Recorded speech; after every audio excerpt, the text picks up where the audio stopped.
السلام عليكم. النهارده ان شاء الله هنعمل شاورما الفراخ بطريقه سهله جدا. تعالوا بقى نسمي الله ونشوف واحده واحده هنعمل ايه. طاسه على النار فيها معلقتين زيت، ومعايا هنا شرايح فراخ يعني متقطعه رفيع قوي.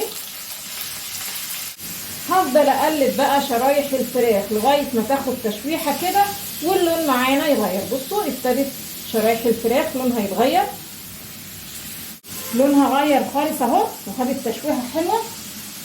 انزل عليها بقى ببصل متقطع كده شرايح، وتوليفه كده من الفلفل الالوان.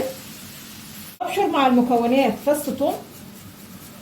هشوح بقى المكونات مع بعضها لحد ما ريحه تشويحه الثوم تظهر. شوحت المكونات حلوه قوي وكمان ريحه تشويحه الثوم ظهرت. ابتدي انزل بقى التوابل اللي تحبيها. انا حاطه هنا كمون وكزبره وفلفل اسود وبابريكا، واظبط الملح.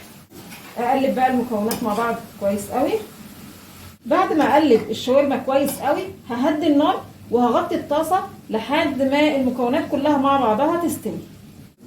بعد الشاورما ما استوت اخر حاجه هعملها هنزل كده بعصير ليمون. بعد ما عصرت الليمون بقى على الشاورما هعلي النار وادي للشاورما كده تقليبه، علشان انا عايزه الشاورما تكون مفلفله يعني تكون ما فيهاش اي سوائل، زي كده مفيش اي سوائل خارجه من الشاورما.